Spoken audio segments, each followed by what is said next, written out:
And for now, I'm going to have to say thank you very much for your announcers, but get off my desk. Because this is me and Papa. It's, what's our duo name now, Papa? We have to think about that. We need to think about it. Back to the drawing board. That could be one propulse. Let's get into this. J-Team and Samsung Galaxy getting into Champion Select. Thank you for sticking with us. It's going to be Zyra and Syndra to start the bans. Yeah, the first ban here actually is towards Core JJ's Zyra. Korea, one of his biggest picks. He is over his career.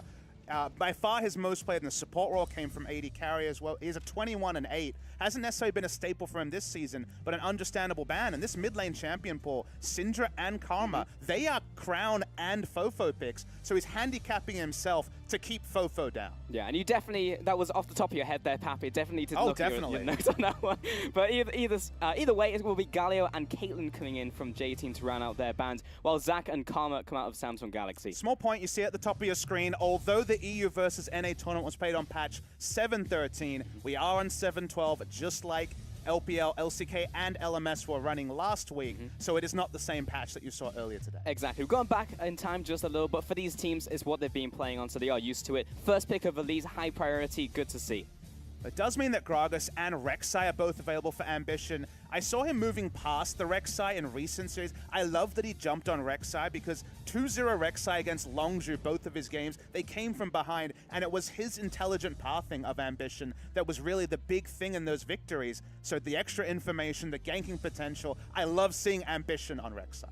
At the same time, they'll lock in the Varus alongside it for Ruler to get that one in very early, so not revealing too much in the draft so far. J-Team back over to them, locking in the Kalista, and actually just going to straight up confirm their bottom lane now they have seen the Varus, and that'll be Kalista Braum. And you just expect LCK teams, and Samsung is no exception, to focus on the pushing lanes. Ruler's most played this season is Varus, one of the strong pushing AD carries. That's going to be the big priority you'd have to imagine in this draft. So they're going to be happy enough to take the Kalista matchup for Varus, but there still is the potential for the 2-item spike in the early fights. And J-Team, they want to get it done early game. Kalista Braum, phenomenally strong once Kalista gets the Hurricane and the Blade of the Ruin King. That would be the way to do it, Papa. While Orianna will come in the mid lane for Crown as we look towards the second phase of bans now. Talia towards Fofo. We were literally talking about Fofo's Talia, so a lot of respect there from Samsung, while Rakan removed from Core JJ's champion pool. But you start looking through the list, right? Talia now has been banned away, the Karma banned away, Orianna, one of his most played for Fofo,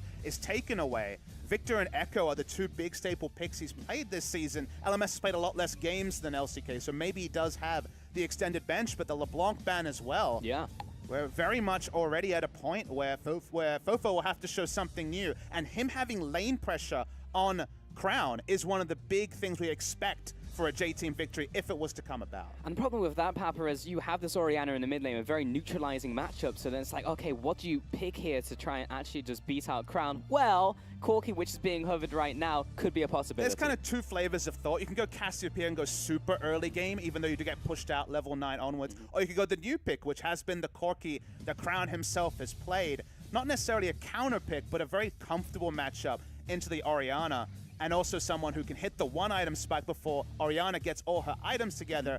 And it's very much here, LMS, 1 item, 2 items, have a pretty significant advantage. They got a blind pick top lane, and you can't go past Renekton. So it's not like the draft has let down LMS or J-Team in this game. And at the same time, they have a bit of late game insurance now, because Kalista will go towards that mid game build, a skirmishing build, where Corki, big magic damage crits in the late game for J-Team, while Renekton, as you said there, Papa, will be brought into the top lane for Morning. And back over to Samsung for their Rumble pick. This is a big surprise. Now, Korea does prioritize Rumble more than any other region, but Cuvée is not a Rumble player. He only has a couple of Korea games on the Rumble, has not played it this season, played it once in spring. There was interviews about, hey, Rumble's the big pick in Korea, why don't you play it? And he says, look, it's not in my champion wheelhouse, but I play well against it. So Cuvée opting into Rumble here is a very interesting choice. Now, we are at Rift Rivals. It's not the LCK, but showing Rumble in this scenario, I'm very interested to watch, because Cuvée, when I saw him play Rumble, he wasn't a Rumble god. He's not Huni, he's not Mara, and he's not Smeb.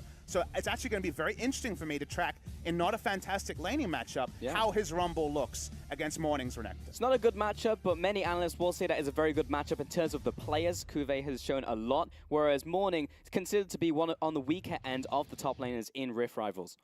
I think that's a fair assessment, and Cuvée has been in form. But on form on Kled and Renekton is very different to being not a native Rumble player. So if he can do it here as well, you add it to the list of things he's already shown this season, and then you can get excited about QV. And as we just saw the coaches shake hands, talk to me about the compositions here, Papa. So who are you preferring on this one? Because we have the Rumble coming in for the top lane there of Kuvi. How does that impact the rest of Samsung? I mean, J-Team does have a lot of tools in the early game, which is where they are strongest as a team. And if they can transition early to mid and actually stick the landing, they look great if that was the draft. But because of their reputation, because of their struggles, if they can play this draft perfectly, I think they'll take the game. But I'm skeptical about that, and I think that Samsung can outlast them and out-team fight them in the late game. And that will be the gut feeling, pretty much regardless of what happens in the Champions League going into the game. Though I am happy to see that J-Team got a draft that should theoretically work for them in their strengths. You hate it when a team that comes in as the underdog compounds that with a poor draft. I don't feel like it's a poor draft here, but Samsung can rewrite that. The draft only matters till First Blood comes in, till early battle lines are drawn. So there's a lot to like, but also the healthy skepticism that always happens in a Korea versus other region match. And there's going to be a lot of eyes, not only on the team, but also on those individuals, as we have spoken about so many times. Fofo in the mid lane on his Corki.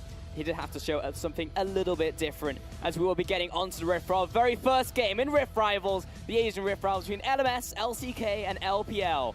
We'll be starting with our LPL representatives. We'll be seeing them later today, but J-Team, a lot to prove for them, whereas Korea, they can sit on their high horse for now. We'll see if they can be dethroned by J-Team. That's kind of the narrative every Worlds, right? Is the high horse of Korea and everyone coming as a challenger. It's a different tournament here. We are going to see 3 versus 3 as we see in this game, 4 versus 4, more representatives from each region. We don't allow 4 Korean teams at Worlds. That'd be a tricky thing to do. So in the end, we get a tournament like this, which is going to be super fun to track. I casted tournaments like this in Season 2 before the league systems were really codified. It's been a long time since we've had that opportunity. And now finally seeing it on the Rift here, and J-Team with a good draft behind it. I'm hyped to see all the possibilities that Rift Rivals has for us. Something a little bit different, and it all starts with this game, Samsung against JT. This is the best of one, remember, so winner will take it all. And it means that in the best of one format, literally anything can happen. We've seen some crazy upsets in the course of League of Legends, Papa, so this could be one of them, but still it will start with the early game. And Ambition, already pathing through his bottom side here, has taken up his blue, moving on to his Merc Wolves. Going to get a pretty hard leash onto blue and then continue around. So we'll see what Ambition chooses to do. Traditionally has been pretty polarizing. He usually focus on one lane, top or bottom. Laning stats for bot lane for Samsung is one of the best in the entire region. They've been surprisingly strong, even if Ruler isn't the household name that Bang, Deft, and Prey are. They have very good laning statistics, and you might be surprised to know that the laning statistics question mark for Samsung is Crown. He has the highest percentage of team deaths of any mid lane at 25%, which is insanely high given that you look at his opponent, Fofo. He's at 9%, which is the lowest of any player in the LMS. And that does speak a lot towards them, though it does also bear questions of how much does that actually mean on the Rift when they go toe-to-toe. And theoretically, it does speak a lot towards Fofo as a player.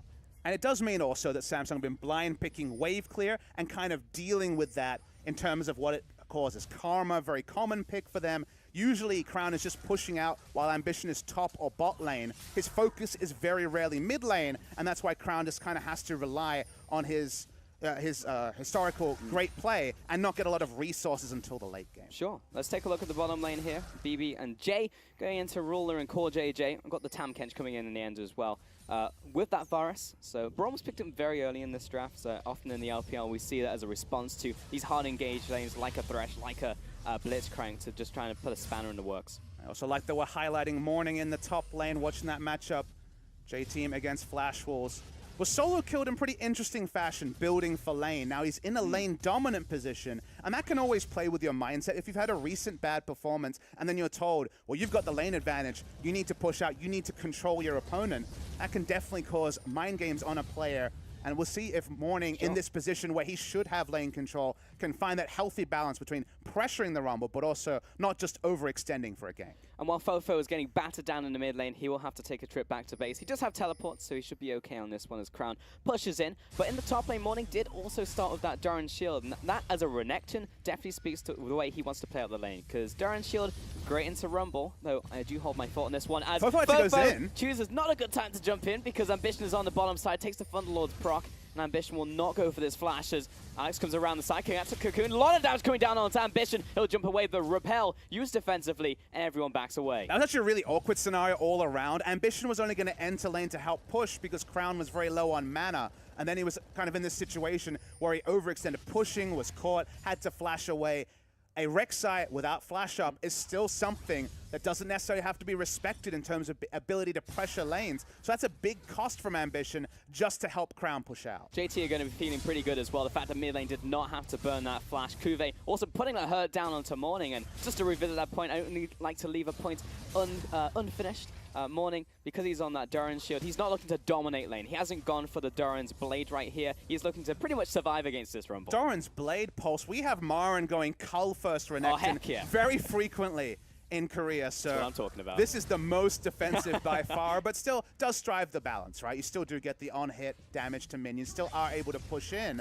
But Cuvée, if anything, will get a more comfortable lane because of the Duran's shield choice. And even though he went further, going defensive itemization in a lane like this, and Cuvée happily farming away, really throwing across any question marks about his Rumble play, Cuvée is perfectly happy on top. Exactly, and there is still the caveat that Morning is one of the weaker top laners in this tournament, but the fact that Cuvée will bring it out in Game 1 in Samsung is really nice to see. So back to this bottom lane, pretty much even farm between these two. There is a part advantage though to Ruler. Now it just seems like every single one of these lanes, Papa, is just slowly going the way of Samsung, whether it's in farm or just pressure from what we can see. And that's unfortunately where you come back to these fallback patterns of Korea versus LMS, or in terms of regional strength, because you look at BB, and unfortunately his laning stats, specifically in summer, are very low. He's actually right down the bottom in most of the laning statistics in the LMS. Despite being a legend, this guy is a Season 2 world champion, still on, spiritually, the organization TPA, now J-Team. And yet, this season especially, the laning stats have gone down. And Ruler and Core JJ, again, despite not being Bang and Wolf, are probably top 1 or top 2 duo lane in Korea, so it should be no surprise that they're doing very comfortably in the 2v2. Is always the old question, can old dogs learn new tricks? And so far, it's a big test for him, but Samsung have definitely done a lot in the last couple of years. We've got a lot of old dogs at this tournament. We have BB, we have Ambition, we have Score, we have players who have been playing professionally since 2011, 2012. Right. So the answer for a lot of those has been yes on the reinvention, but doesn't mean that every season's meta fits the playstyle and also the effective champion pool of every player.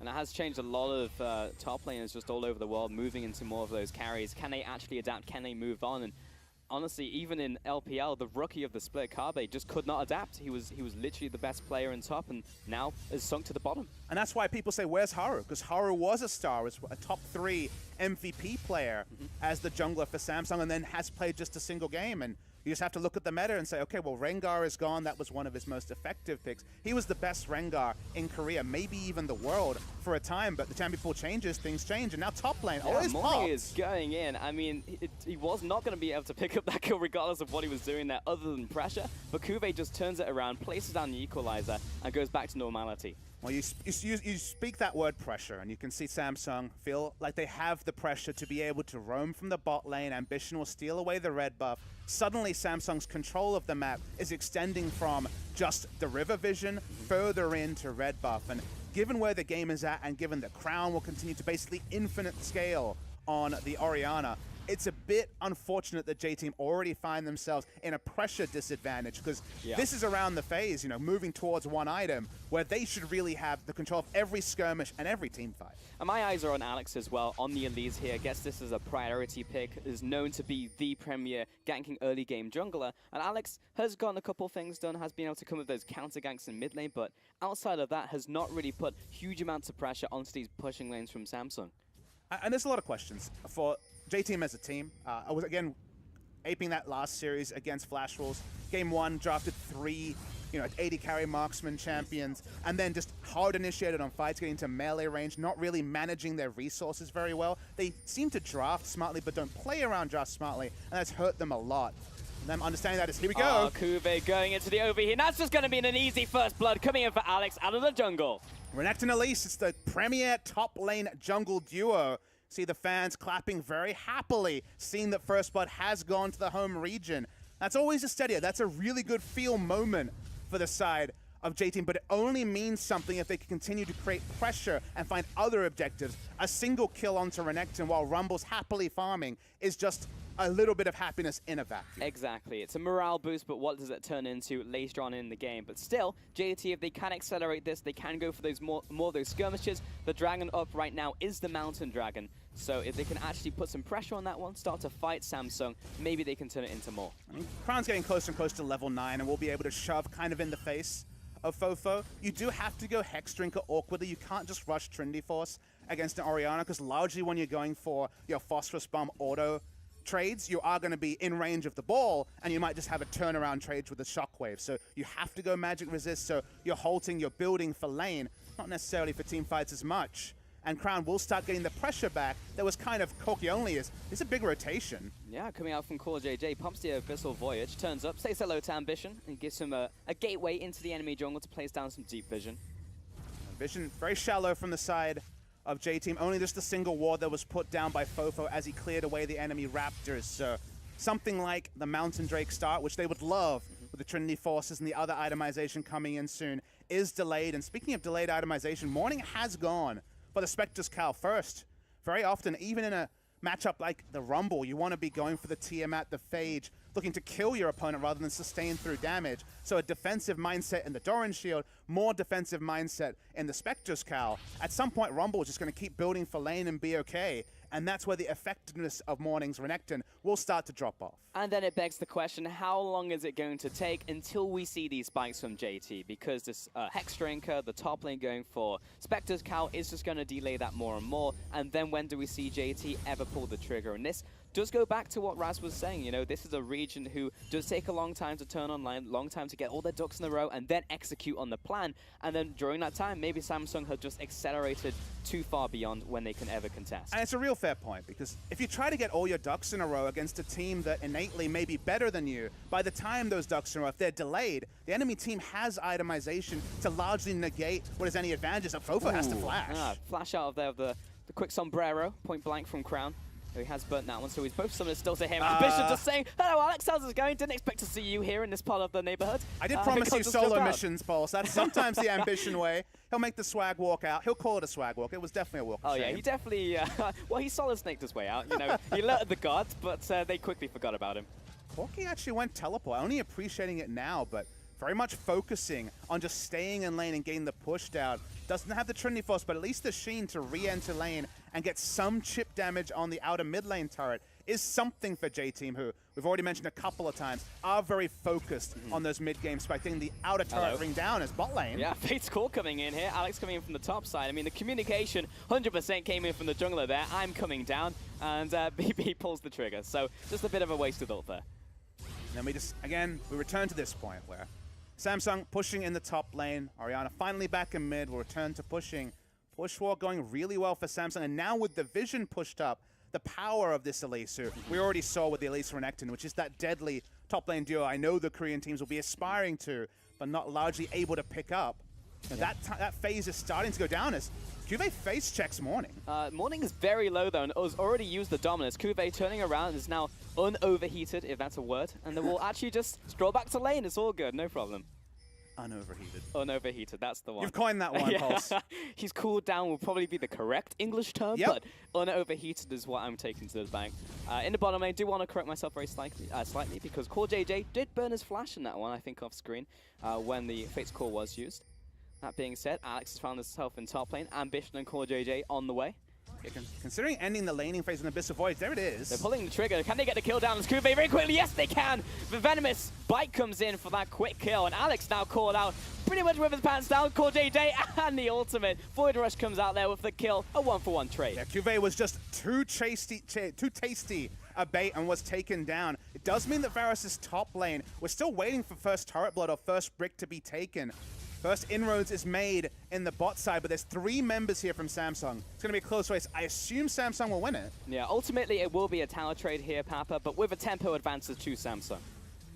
And it does come down. Continues to put the gold in, so even though they've been a bit foolhardy in how aggressive they've been pulling the trigger, they are still getting the gold lead. They still are comfortably letting Crown scale up, and they don't even have to give up their blue buff. Crown could be collapsed this is a on. bad man moment, but Fofo's found him as he's rotating from the jungle, and that is technically a 1v1 kill. And that was definitely greed coming through from Crown. Another death coming through that we have seen too often this season, you'd say, in Korea. Samsung just back away. Remember, Crown could have just walked up and contested the enemy blue and taken it, tried to get greedy in an area where J-Team is strong. And now they can make this clean rotation to mid. Probably won't be able to take down the turret, but they're going to get a lot of standing gold established for them with very low turrets around the map. Hey, they can put down the damage, they can put down the pressure as well, and all of a sudden, JT are now technically ahead in gold by 200, but they've also just pushed back the pressure that it seemed like Samsung just had in all of these lanes, and from this just mixture of plays, have managed to pull themselves back in. So proactivity, very good to see from JT. And they're going to be playing with confidence now. They've got 3 kills in their arsenal. They're feeling better about where the game is at. They're certainly still in touching distance at 15 minutes. We know they have a 200 gold lead.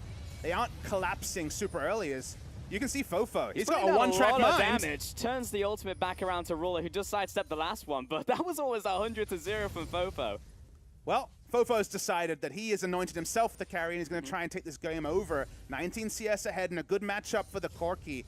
Turning on to Ruler, not being able to take him down but force a recall. Tempo of this game is largely with J-Team, and that's why they're the first team to make a visit to the Drake as top lane. Everyone's collapsing down on Morning, and pretty much his job right now is just to try and get out alive, or buy some time. He pops the Dominus, but he's slowly being chased down by Core JJ. Ultimate being used there as well, the Void Rush, but Fofo coming in from the bot side. Nah, just never mind, he's been eaten.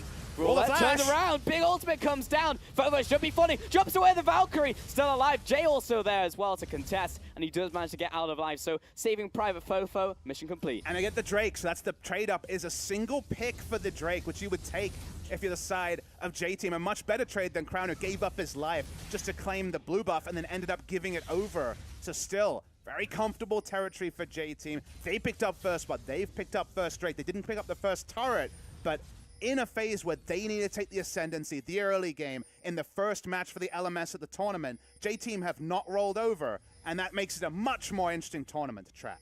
And with Pride right now, as Cuvée is just casually recalling in this brush, though has been spotted by Fofo, who will chase after. Cuvée turning around with the Electro Harpoons. Though Fofo is putting down a lot of damage, and Alex is closing in as well. Can he dodge this cocoon? Well, Cuvée knows it right now and has to turn back around the damage. But again, Fofo finds himself another kill, 2-0-0. I mean, Cuvée is just kind of zombie pushing at this point. He doesn't have any pressure on this side. No one was playing on the top side for Samsung, so he shouldn't be surprised to find a death. But you could say the same about Morning. It's not the same sort of gap close and damage to take him down. And in the end, Fafa, we were talking about why would you go for the Spectre's Cow early? Well, pretty much he's soaking all of this pressure from Samsung, and while that does result in the bottom lane tower, he's actually just very good at being a wild goose chase. He's just a very tanky goose. And kind of the sad thing, or at least the crazy thing to track about Samsung's last loss, which was against the Jin Air Green Wings, perfect game in game 1, was how standard it was. It felt like Samsung kind of watched as Jin Air made the right decisions and took them out without even big mistakes. Here, Samsung have made some big mistakes. They have overextended. They have allowed J-Team to trade up in objectives. Is it enough to make a match victory? With the J-Team especially, we don't know the answer there, as they have to get, even on the domestic stage, pretty big leads. Their team fighting often lets them down, but this is a lot of worrying stuff for Samsung. It's a different kind of tournament. It isn't Worlds implications, but Samsung looks shaky in their first match where they came in big favorites. And let's add some specifics to it, because JT constantly trade objectives when Samsung make a play. They were pushing top lane, they were pushing mid lane, and at the same time taking Rift Herald. So in terms of tempo, they should be able to get that back with a net win at some point when Alex eventually places that down. And right now, I'm looking towards JT and saying, where did this team come from? But what you can see is kind of some of the flaws in the execution. You look at the minimap, especially when we have Samsung Vision toggled, the control ward line for Samsung's actually very good around the entrance to the Drake, around the bot side. So the vision line for J-Team is very shallow or absent, and I think that's where often teams can fall apart. Core JJ's vision game as a support is one of the best in Korea.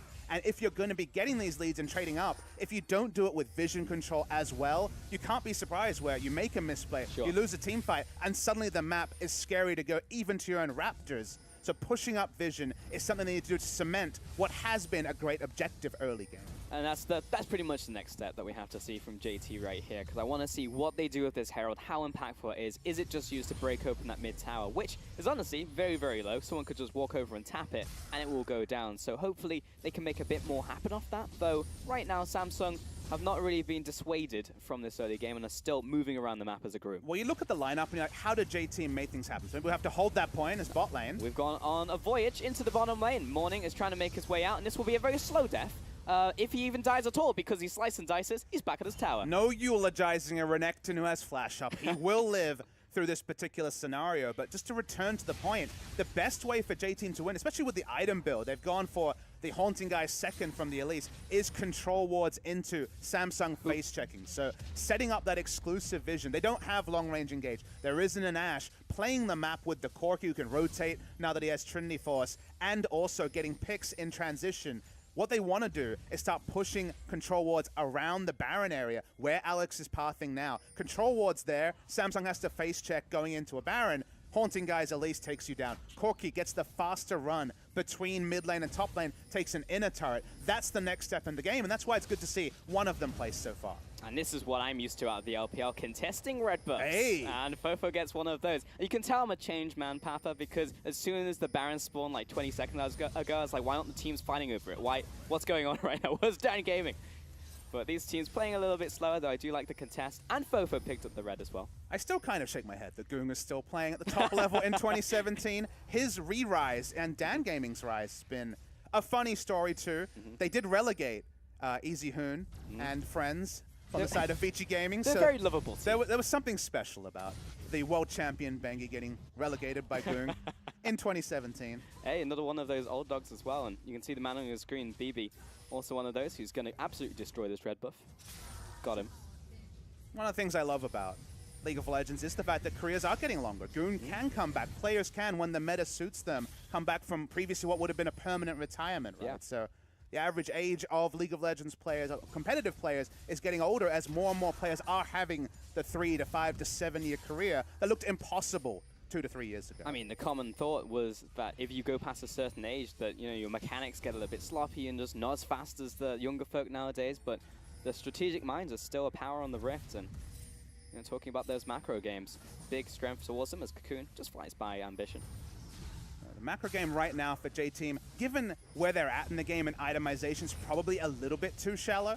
Rift Herald was used bot lane, and as you can see, not getting much usage. Rift Herald didn't die for this. That's true. Well, I mean, Rift Herald. I mean, he did twice, but feels bad, man. It is a double Rift Herald situation now with the summoning of it. Samsung just playing the vision game, though. We mentioned how J-Team want to creep it forward.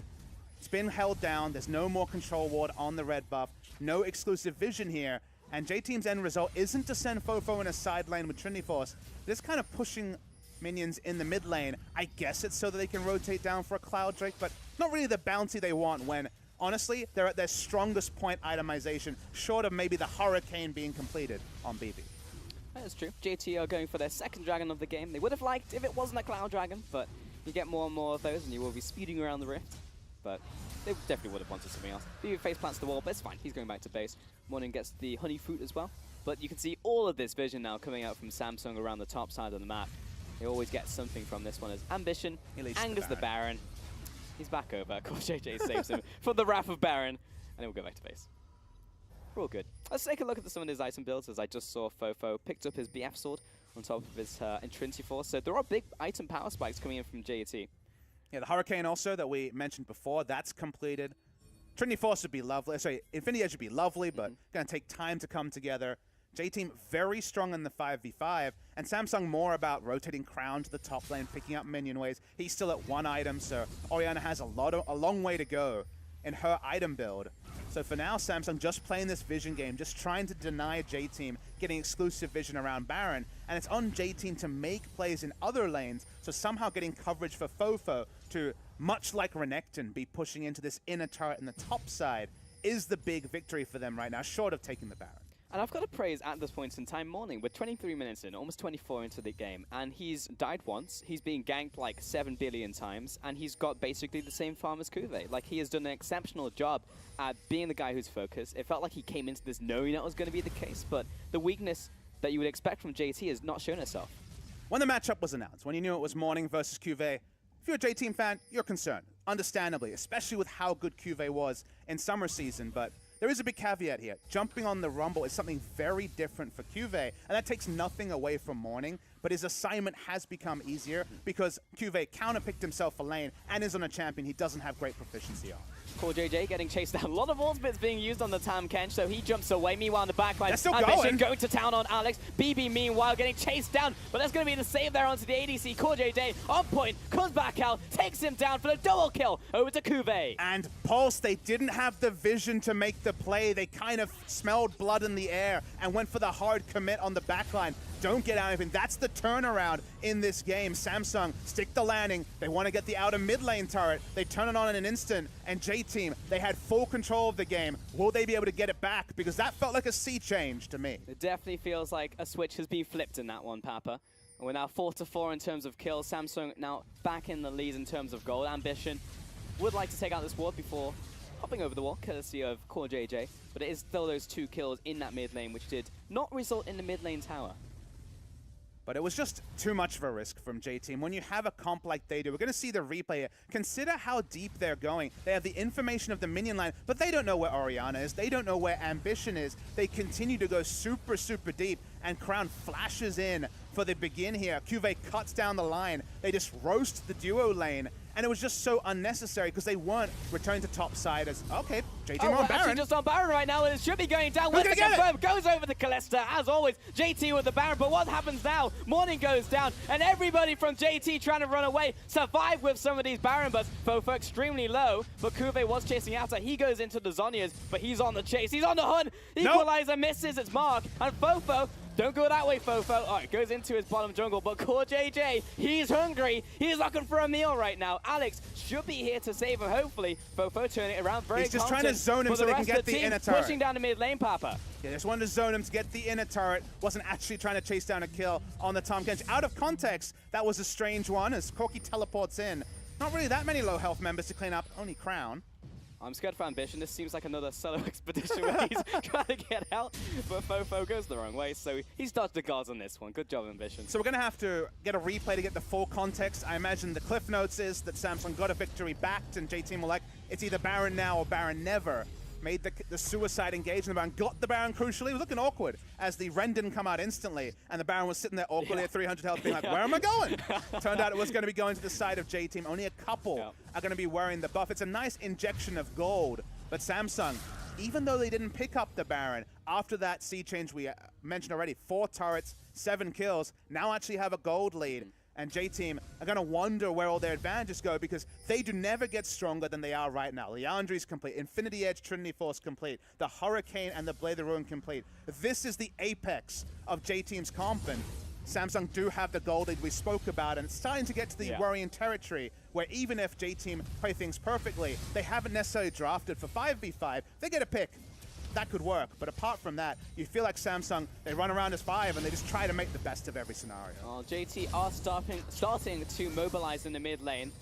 Interesting Cocoon as Ruler will start to walk away here. But it's like, can they actually do anything with this Baron buff now, or are they just going to sit on the laurels? Because if they go for the latter choice here, Papa, then Samsung, exactly what you painted the picture for me is going to happen. Awkwardly, with the comp they have, 5 Baron buffs, and the distribution of Baron buffs in 3 lanes, was what they were really needing. They needed to have Corki with a Baron buff in top while they had Baron buff minions in other lanes to keep the pressure up because they don't have the initiation. We said it a couple of times, barring some sort of crazy Fates Call, Glacial Fissure play, which we've already seen them try and fail, they will not make much out of a Baron because they don't really have a force comp. They have a play multiple lanes comp, and 1-3-1 is looking like the only way forward. That's why Corki does go top lane, but the accumulated pressure in the other 2 lanes is probably going to go the way of Samsung.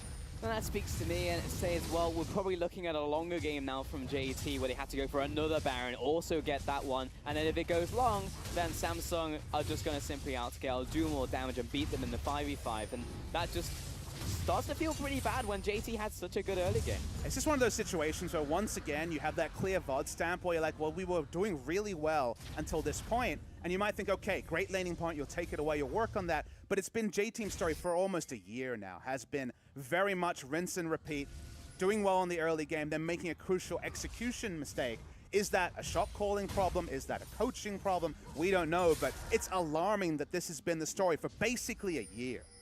And we did see some glimmers of hope, though, and that's what did make me excited about this one. And that's not to say that JT are not out of this game just yet. That's a double negative. They're not out of this game yet, is what I was trying to say. But the sinking feeling, Pulse. It's, you know, it's It's there. in my gut. I feel it. Are you sure that wasn't lunch? Oh, it might have been, yeah, as well. It was quite delicious. But we were pushing up this mid lane here with BB. The Sentinel saying hi as well. And JT are sitting in some bushes, but it's very difficult to get a catch, especially when there's a Rek'Sai under the team. Ambition's just wandering around, seeing who's in his jungle. I mean, you could definitely read the weather with your prediction of it being a long game, because Crown is top lane. He's like, I'm just going to pick up more CS. I'd really love to have 4 items. I'm working on that. Rumble and Renekton are trading CS in bottom. And all this time, Samsung are piling on gold and are so confident in taking the 5v5 fights later. So it does feel like Samsung are just saying, okay, let's get all our resources together, wait for all our summoners to be up. They actually are up right now. And then just reorganize our threats and maybe just wait for the next Baron, because guess what? When you group up for a Baron, Callisto wants to get the Secure Shore, the Shockwave. It's going to be primo. Sure. And while I do like predicting the weather, I prefer horoscopes because I can say super generic things and they always ring true, and therefore I'm just a genius all the time. That's what I've heard about you, Paul. Your reputation precedes itself. Someone's going to win this game. Rift Genius. Rift Genius. Richard Polskamp. I'll take it. Good title. What's Fallback career. Fallback career. It's all good. I'll take it. Cool, JJ. All the vision's being taken around this Baron right now. And even though JT, as soon as the Baron wore off, it was like, all right, I guess we just go back to base now, and we'll just collect these waves. And it does have the feeling of a 45-minute game written all over it. And so the reason why Samsung were happy to continue playing Sidewaves is that that's one of their biggest strengths, is Sidewave minion control. And J-Team right now have to deal with a pushing top lane as their blue starting to spawn, as they're getting control in the area. It's no coincidence that Samsung is having a minion wave pushing as blue buff is spawning. Crown can exit with it. Their bottom minion wave is pushing as well. And when you stack these advantages in the macro sense, you lose a team fight, you lose the game, because everything else is set up for Samsung to triumphantly break the base if they pick up a fight in the next minute or so while the waves are working for them. And that's the scary thing. One fight could definitely just mean the game. The way they've set up this map, and JT, I mean, you know this is going to come down to that one pivotal moment in this game, and some may say that the pivotal moment already happened. So if they can change their fate, if they can change history, then that will come down pretty much to the mechanical outplays in the next fight. Certainly going to be a struggle, given that now they don't have forward vision, because they have to have much more defensive vision. You start worrying that some of those paths to get vision around Baron are very uniquely suited for the Equalizer or the Shockwave, and worst of all, both of them at the same time. That can be devastating. J-Team going to keep playing the vision game. 35 seconds to the first Baron. They kind of snuck under the nose of Samsung Galaxy. Will not be a return of that. Core JJ largely just going to be playing around this area. Seems to know where the vision is at roughly, but the items are piling up. 3.5 onto Crown. Juve, his equalizers this game have been decent. We haven't seen the game-breaking equalizer, but could still be to come.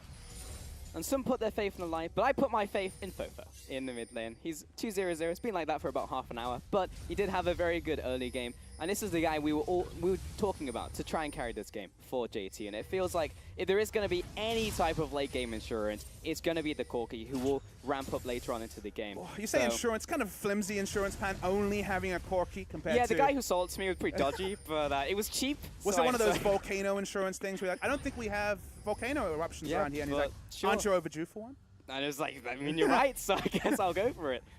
It is a bit of a flimsy insurance here. I mean, it's something, Papa, and I'm trying here. Because the query... Oh, let's hold that thought. Yeah. They want to kill Ruler really badly. In comes Jay. Core JJ is there as well, and he's the Tamken. Should be able to gobble up his ADC. Ambition as well, still staying in this one as the redemption comes down. Doesn't look like he's going to be saved, though. He does pop the ultimate, goes in even deeper. There you go, Ambition. That's my boy. And he will go down in that one. But that's the jungler dead, and Baron spawned. And that's a great time for J-Team. They pick up the pick. Ruler walking up. Actually was preyed upon. Could have flashed early. Just relied on Core JJ to get him out. But Ambition gives up his life for it.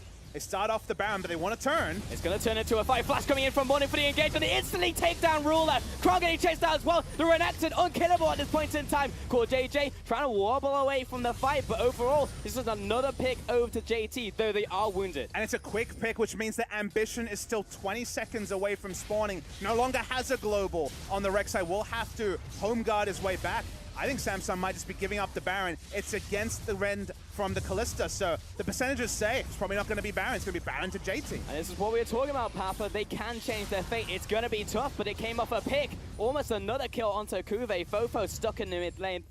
However, his good friend, Corj, there to save him. That being said, JT again with another Baron. So strange to see Ruler walk up twice, and both times so costly. Here he walks up, could have pre-flashed, but just thought that Core JJ would render him safe. But they take the Glacial Fissure. The extra knockup means that Core JJ escapes on almost no health. Ambition basically gives up his life. He tried to drop damage by channeling his ultimate, but then of course was in the middle of a fight and was gonna die. He's the one person that can't give up his life. Then Ruler's the person to face check. He also gives up his life. As J-Team was smart, they didn't fully commit on the Baron. They were fully committed on the turn. And both those things together do actually put J-Team comfortably with a second Baron in this game, and Samsung once again on the back foot. That was an awkward thing to say. Okay, well, I got there eventually. There you go. It's all about the destination, right? It's not about the journey. Samsung, I mean, only a few of them have died. You look at the totals, 6 kills, and it's more about how pivotal those have been. And JT have been striking when they need to. Though Morning has got very deep onto Kuve. He's going to back up in this one. I think that is definitely the right choice. The map's looking good from the side of J-Team as well. The control wards are pushed up. J-Team playing between mid lane and bottom lane with Baron. A lot of what was working for Samsung is no longer an option during the Baron buff duration. It's a good pressure game from J-Team, and every auto attack from Fofo on this turret, it's going to rip it apart. This tower's pretty much gone at this point. Kuve doesn't even really want to defend it. The call has been made. Let's move to mid lane. Maybe we can do something there. As those rockets are starting to hurt. That was through shield as well. All Samsung can do is kind of weather the storm. All they can do is endure. They don't have strong initiation of their own either. Ambition is not going to be pushing up with no flash. Rule's not going to be looking for any flash chain of corruptions at this quandary either. So J-Team, they'll continue to push back. They'll continue to pile on items. But Samsung, I think both teams now will have that timestamp where they'll wonder how they allowed the enemy team back into a game that could have been iced one way or the other. I'm just saying, my shady insurance is starting to pay off quite nicely. 3-0-1 right now. He's picked up triple items. Could you send over the number? No, like, I could also go for some insurance. No, I mean, you behind your boy Samsung right now, but I mean, of course, I'm unbiased, though I want JT to win here. That's a very situational type of unbiasedness right there. Yeah, 100%. Ambition, gonna be backing it up. Alex, moving into this jungle here, placing down some more wards. And that shallow vision before has turned into some very deep vision now from JT, who know exactly what they need to do when they're ahead, which is great. So far, so good. Does feel like this game may have a couple more twists and turns. We thought maybe we had seen the turning point, but now we're left wondering. Samsung are piling items and getting Banshee Veil on both of their AP carries. Going to be another person who can face check and put down vision around what's going to start feeling like an inevitable third Baron, perhaps, to decide the game. Baron buff about 25 seconds away from running out. So J-Team just continue the full court press for now. Fofo is on his way top lane, indicated by the fact he's said he's on the way about 9-10 times. So we have it confirmed they are in top lane. There are some missing members right now from Samsung, but this tower's almost dead, and that one push, so much damage coming out there. Ambition just on the bot side, waiting, trading with Alex, taking a bit more damage. And for now, JT's still in control. They don't have Baron for too much longer. In fact, I think it is just Alex with it now, with the extended duration on Masteries. We'll start to time away. Rumble still trying to buy time with the Renekton in mid laners. Yep, the chunks are there. Crowd still hurts. This just in. And that's with a late death cap. It's probably going to be 6th item death cap coming in from Crown, who's had to thrift shop his way towards a 5-item build. So hasn't been able to really make too much of this game, although the CS value is obviously very comfortable across the board. That's true. They have still been farming up a storm. Well, has 404 at 38 minutes. Definitely more than respectable. Mid lane is being defended, pushed out, and JT now have to go back to the drawing board. It's okay, we've made this push happen, we've pushed the top lane, pushed the bottom lane, but now we have no Baron. So what does the next couple minutes look like for us? I mean, playing around Ocean Drake at 38 minutes is usually a losing strategy, but Baron is still to be spawned in a long time. It's a sort of situation where normally at 38 minutes, you would invest everything in vision around Baron rather than an Ocean Drake, but so long now that it's going to be a freebie. Does mean the Elder Dragon, another place where we might see a big fight, is very disconnected. It's going to be, what, 30, almost 45 minutes in the game. It will be spawning. given that it will be disconnected from the Baron buff spawn, expect people to be playing exclusively topside until maybe there'll be a flare point as the Elder Dragon spawns. It will take a long, long time for that to be a thing. Baron will be coming up before that one, so could be, again, another point of contention. I feel like now, though it is difficult to say that Samsung will make the same mistake again, but I mean, it was multiple times we saw members walking into Fog of War and JT getting the pick, or them being proactive and using the Fate's Calls. So I'm just interested to see what else JT has in the tank. And look, Samsung do have the Banshee Veils that make it a little bit more healthy. As long as Ruler doesn't go on a solo invade mission like he did on the second round, they have more people other than Core JJ and Ambition that can walk forward. But honestly, the game plan here from Samsung is just put down control wards as advanced as you feel like you can defend and just keep yourselves competitive in vision around Baron. They'll never get vision control unless they win a fight, and then we're so late that that's not a big factor. But it's all about getting as advanced control wards as possible and then resetting the Baron dance, which really should decide the game in the next 2 to 3 minutes. I just feel like that is the case, whereas Morning is coming in bottom side, looking for that potential flank there. Cuve walking up as well. I think he's just been spotted, didn't have vision of Renekton as he walked by and picks up Rush. Ambition waiting around the side, trying to tag out with that Prey Seeker. And if that all starts off with Ruler jumping in there with the ultimate, but the Chains of Corruption will not keep Fofo down. He'll jump away with the Valkyrie. One ultimate down from Samsung. QSS for the Chains of Corruption is an advantageous cooldown for Ruler, but obviously a very small factor in this game. Continue to get blue buffs. They continue to be team fight ready. The vision game is really where things are being fought for on the side of J-Team. They've largely been respectful until now. Call signals the start of the fight, but the winner's bite, unfortunately, hits a Banshee's Veil. Yeah, the target selection there wasn't Ruler without Flash or anything like that. It was onto the Rumble, and that means that cooldown is largely wasted. They didn't invest the Glacial Fissure as well. Understood that that wasn't going to be a possibility. Fate's Call is a very short cooldown, but should still be up the moment that Baron starts to be contested. Spawn right now. And really, that would have just been the cherry on the top of the cake there for JT. If they got to pick themselves and move on to the Baron, suddenly they have the pressure in this objective. Fantastic. But even if it doesn't, they can go for the next one. Morning is pushing up in this bottom lane. Both top laners have their TP, so they'll most likely stay around here as long as they can. Or Cuve might head over to his team. We're just looking at where he kind of needs to make up his mind right now, but he is going towards his team. And he wants to be in position. The 4.5 second teleport timer is too long at this point. 41 minutes into the game where a clean wipe will be enough to answer the game. So Rumble does group. Means the minion waves aren't as in a great spot as they were earlier in the game. This time Samsung have the inside track on Baron. Still don't think they'll start it though. So for now, just trying to cement vision in the area and then reset to mid lane. Samsung a little bit split right now, but a good chunk onto Fofo. Lots of poke damage coming out here. Core JJ eats up Ambition, throws him back to his team. Small window here for JT, but they haven't pulled the trigger just yet. Morning sitting on that front line, Crown coming in from the flank as well. Big damage onto Alex. Small bits of poke, and it does seem like it's coming to a breaking point very shortly here, Papa. Chain of Corruption was already used earlier, so waiting on that cooldown or something. They don't have any other force, and J-Team aren't priced in until they see Ruler overextended. Well, JJ this time is very close, though. Ruler on the front lines gives me a great deal of anxiety, but he's just poking away at BB and Jay. Almost feels like they're buying time for cooldowns to come back, but J-Team, this time they don't have control around Baron. Samsung are just going to disengage and kite back to the Baron area. For now, it feels like, well, J-Team don't trust them to start it, but at least the leash happens by Samsung. They hit it a little bit. Again, it's just constant poke damage. Both teams need a commitment. Both teams need one of their line CCs to hit. But given that knowledge, no one is fully committing here. So the poke war is pretty even across the board, although Alex, lowest HP value on his side. And overall, Fofo will start to mount up on the damage. You can see it's already coming out there. He's burnt his rockets. Big wave in the top lane and bot lane here, Papa. That's actually the biggest notable thing is that Samsung, when everything stays a draw in terms of pressure, are winning because of minion pressure. So they're happy to keep J-Team occupied, and J-Team are not riding a minion wave in the mid lane into the inner turret, and thus things are going well for Samsung across the map. Wave down, JT back to base, it looks like, from Alex, who did get poked out from Ruler, so he's going back. Bottom lane's also going to crash, and Samsung take control.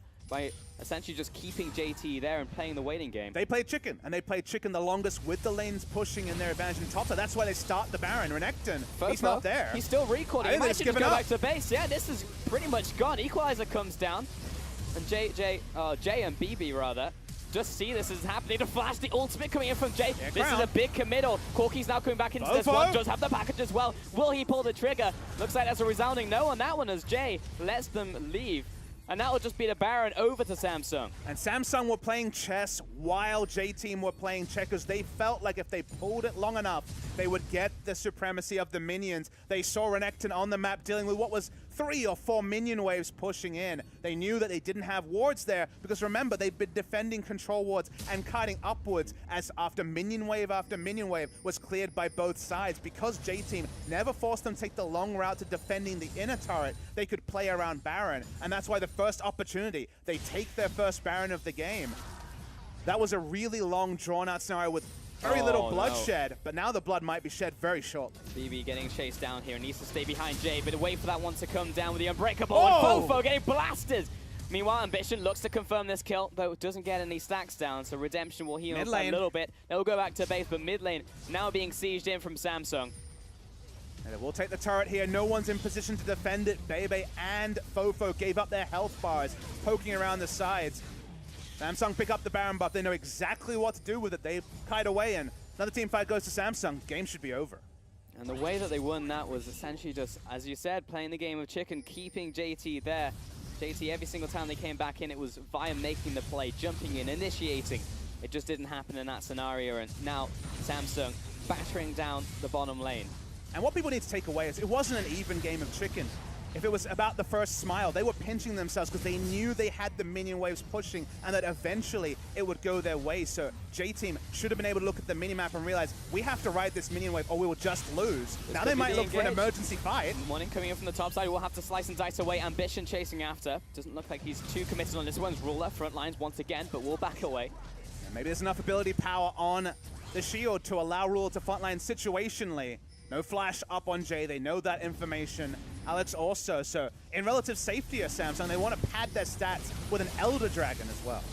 This maybe opens up an opportunity for JT to come back into this.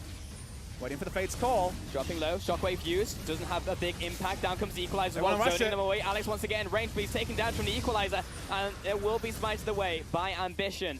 They turn towards the crab, and they will go back to base. Big wave in the top lane that needs to be addressed. And JT, again, just lose another massive objective, unable to contest. Exactly, and that's the key takeaway is the fact that they were not allowed to contest the Baron because of the minion waves, and this time just using both cooldowns to just force a battle line to be drawn. The Equalizer was really line saying, come in here, you're going to take too much damage, you won't be able to contest, you'll die. For the Elder Dragon buff, they get both of them, they stack objectives, they're going to try to ride in the top lane minion wave, it looks like.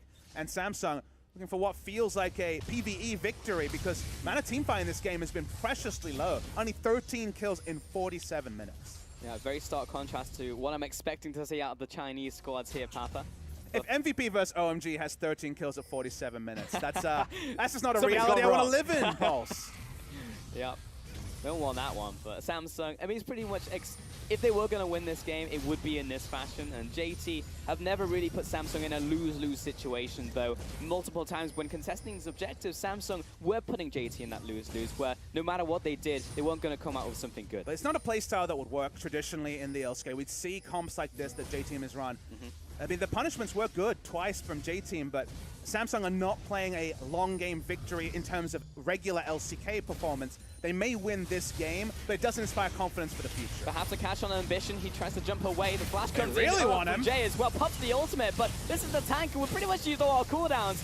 Unfortunately, the bronze has been gobbled up, and Spat instantly dies. He was meant to be the tank, but he is no longer, as Morning will be the new front line. He does have that GA, but it's a 4 versus 5 now. Bottom lane being pushed in. Mid tower is already destroyed. Super minions are on their way. As you say, base broken in 2 different spots. Second inhibitor will go down. They didn't even have to invest their big cooldowns, only Chains of Corruption, and also the ultimate, the Abyssal Voyage. Bo5 taken low. They don't have to really respect any initiation with Braum dead and the Fates call down. Samsung get what they wanted, they leave. They'll do it again. Exactly. Back. It is that rinse-repeat strategy here because now they really no longer feel pressure. I thought after the first turnaround with the 2 kills on the failed dive on the inner turret, that would be Samsung playing this style and sticking the landing then. Then they made another big mistake. The second Baron went through, and you started to wonder, maybe Samsung are just down and out of form. But now, finally, they've corrected themselves. The minion wave play has been very good. That's the 3rd inhibitor turret down. And it seems like the Alamo for JT is going to be their base. Forwards, and Ruler's going very deep right now, but he has the safety of CoreJ there to save him. BB cutting backwards, but gets annihilated by Ruler once more. Kuve goes into the zone, he jumps away. One of those shields takes him back to half. BB being down, Samsung are almost certainly going to take the top inhib now. Again, another potential catch onto a tank, but the top priority just isn't there right now from JT. So many super minions, 2 waves of super minions pushing in. Bo5's still alive, so all's not lost, but Kuve can just teleport back in. And that's pretty much going to be the final nail in this coffin. Drawing the line in the sand from Fofo, but I'm not sure if it's going to be enough on this one. Ruler just doesn't even care about the champions. He's moved on to the Nexus towers. Pushing down these minion waves once more. Samsung looking for the final push. Samsung, can they close it on this minion wave? That's 1 Nexus turret down. Trying to keep formation. Those rockets, they certainly do hurt. And pushing every single wave in here, Papa. They're playing it safe. They're playing it methodical. Morning tries to get this pick here, but again, CoreJJ.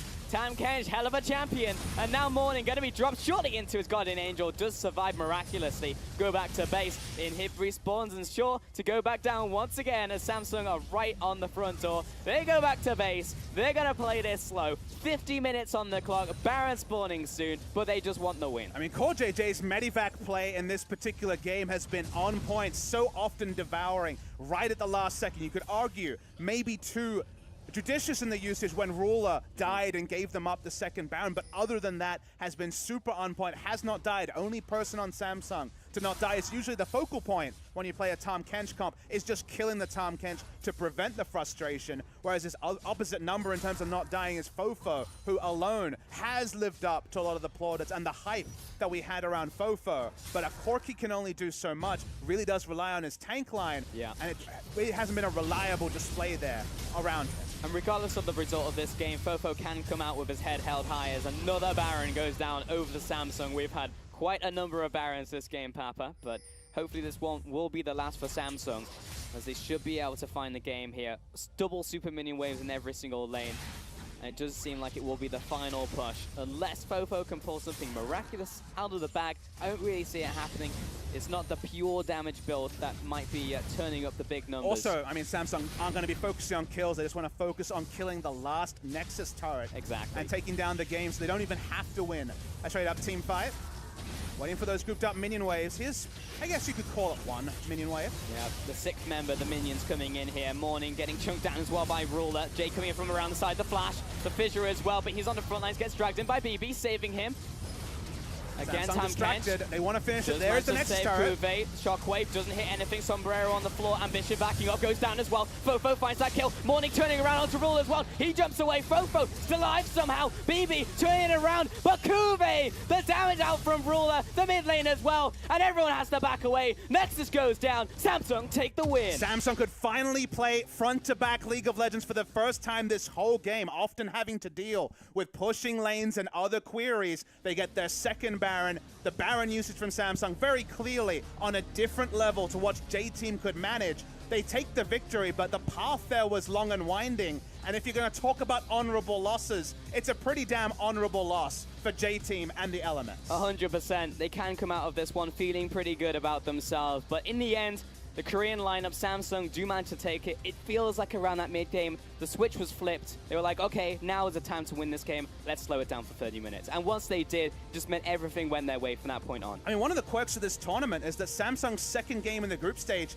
is the third game of the day. It's in 2 games' time. So we will see the summation of Samsung's tournament if they do make, if LCK, as expected, do make Sunday today, you know, very, very soon. So how they bounce back from, if we rewind a little bit, the series lost to Jin Air and then a fairly unconvincing victory against J-Team will be very interesting to track, because sure, they pick up the victory, but it was kind of Samsung pull it to late game mode, which that was spring 2016 when Samsung was like this. Certainly wasn't spring season 2017 when Haru was trying to explode games. So I don't know what you guys took away, but Samsung, they didn't come in world beaters from that performance. Yeah, I'm on the very same train of view. I mean, ultimately, both teams, I think, can feel pretty good about this one, J-Team in particular, but this was not the type of dominating performance that I expected out of Samsung. Yeah, I mean, the one beneficiary, as you mentioned, going into the cast was Fofo.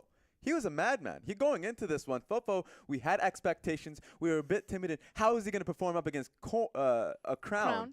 And he blasted him out of the water.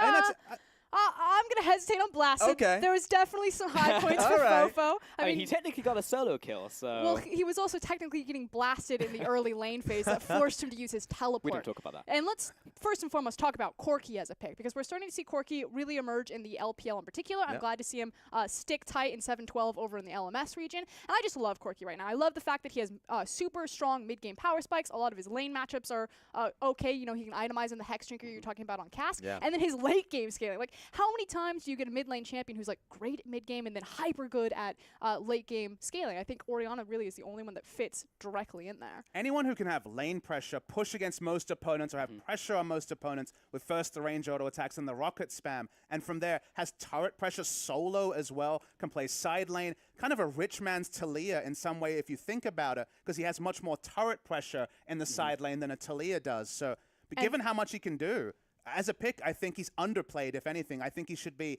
very close to pick ban status. Yeah, definitely. I would say even in really, really tough matchups like Syndra, for instance. Sure. We already talked about Hex Drinker, but just being able to get out of every phase of the game scot-free makes it very much fitting for Fofo. It does, and I want to go back to the point that he did get that solo kill, and I believe we do have a replay to illustrate that fact, the fact that he was able to find this, but Crown obviously no way to fight that. And Crown really shouldn't have been there, No. and this isn't the first time that kind of Crown's hubris or his greed gets the better of him. He's caught out in the blue buff, but there's also multiple times where the shockwave isn't coming in mid and late game because Crown is off to a side cleaning up some of those creep waves as opposed to being pulled together with his team. I mean, Crown was our regular season MVP in spring, and you talk about hubris, he has felt that in summer season because they haven't played around him. When Haru was there, it was often the Haru and Crown show, invading with Haru, a very aggressive-minded jungler. Ambition is not that same aggressive-minded jungler. He's had to be more of a bit part play. He hasn't been the main calling card of the team, and it feels like he's like, well, I just need this blue buff to carry.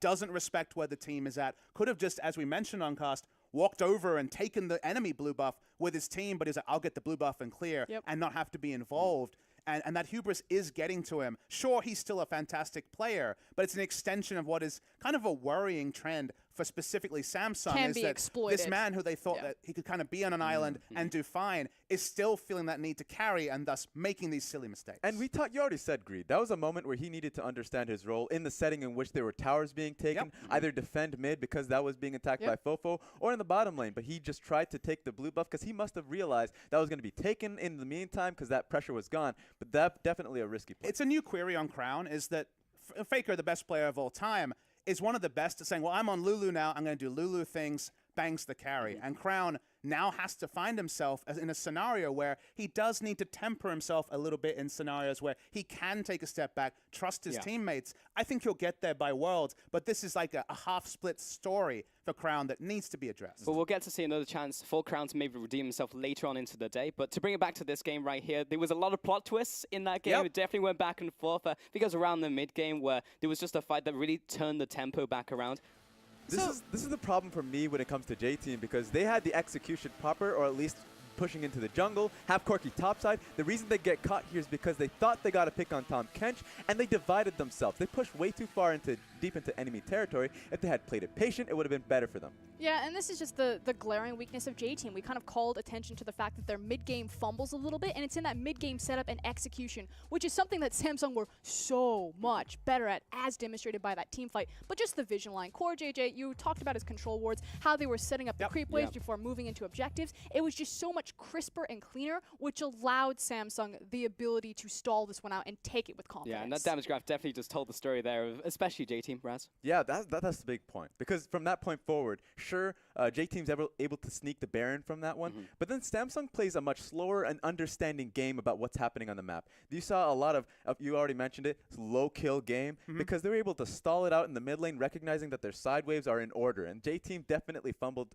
certain situations, not understanding where the sideways being, where to put the Corki, especially with teleport. So it just felt like J-Team, once they got to that portion of the game, really were in a bit of a questioning area. And I actually have a question here. Do you think that Samsung were maybe playing with a bit of arrogance the later this game went? Because, I mean, it did take them a long time to close out that game, and it was clear that they slowed it down. It was definitely a moment around that mid-game. It was like, okay, we're going to win this, but it's going to take a while. I mean, we talked about, you know, Crown's kind of his arrogance and trying to make that blue buff play. Again, he wasn't necessarily with his team all the time setting up those waves, but it's just like against a composition that has more hard engage on it. The only hard engage that J-Team really had there is either they flank someone with a package, they flank someone with Renekton, or they find the Yo-Yo Kalista Braum. If you're against the likes of an Ashe, the likes of a Varus, more hard CC, they can definitely get punished thinking that this is fine. We'll trade farm, we're better players, we can outplay them. And you use the term fallback, and the fallback fundamentals of Samsung for the last 2 years have been outstanding. They are great at saying, well, we screwed up early, let's just pull it to the late game, we trust ourselves, our vision game is good. My issue here, and it's a bigger point than just this one game, is they needed extensive fallback fundamentals against J-Team to win a game. That's for a team shooting for World Finals against opposition, or the third place team, I guess second place currently in LMS, is already a query on Samsung's strength. We are trying to take storylines larger than just this tournament from a game like this, and for them to kind of have to go into emergency mode was a big problem for Samsung. And while he did go for a lot of solo expeditions, it worked out in the end. 3-2 and 6 on his total scoreline. Ambition will take the key player of this game. And one of the things about this is that I actually really loved how Cuve played, because he outright won the matchup. I'm shocked he didn't get the key player there. Exactly, because he outright won the matchup, and then once he got into a losing matchup. Exactly. 46 minutes into the game, his equalizers were perfect. He was able to cut the team off. So even though, sure, Ambition, like, congratulations, he got the MVP on that one. But Cuve played fantastically. I mean, one thing that you can say about Ambition was his mid-game control, and the fact that the reason why Samsung didn't just get blown out with J-Team's lead over that 14-minute kind of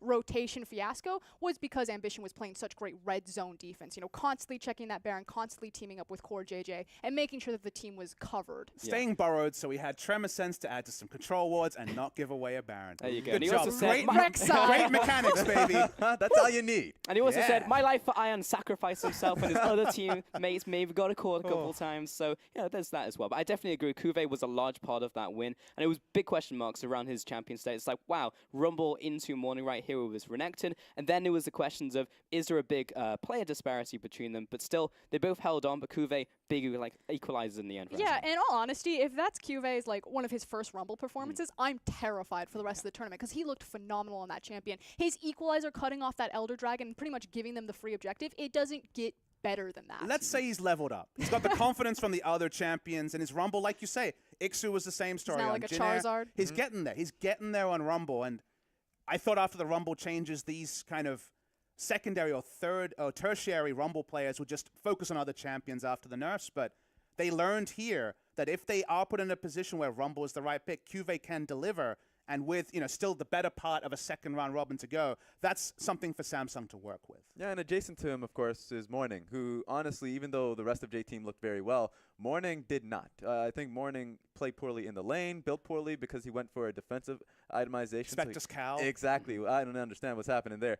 And another point, too, is that honestly, mid-game, late-game, the team's ability to win out just came off of his TPs. A lot of the times he was just pushed in the side wave, and he was never able to really impact these team fights, which was really worrying. So if J-Team, if they want to be able to patch up that nonsense, if they want to make it a little better, of course, once they actually push into the red side jungle, once they get Baron control, because their early game leads, you can't really question that. It's this, how do they push it forward? And the TPs seem to be the most crucial point. Yeah, exactly. Last point, Pablo. No, I mean, honestly, I agree with you. I think if you're going to see that Rumble is taken into Renekton, you're on the front foot. Doran's Blade could have been a start, or Carl, Tiamat, Black Cleaver, just try and blast him early to justify kind of disrespectful choice of taking Rumble into the Renekton. Didn't choose to do that, and then in the end of it, just kind of was a non-factor in the game. And that's going to do it for Game 1, so we're going to take a quick break. So thank you for watching. We'll see you on the other side.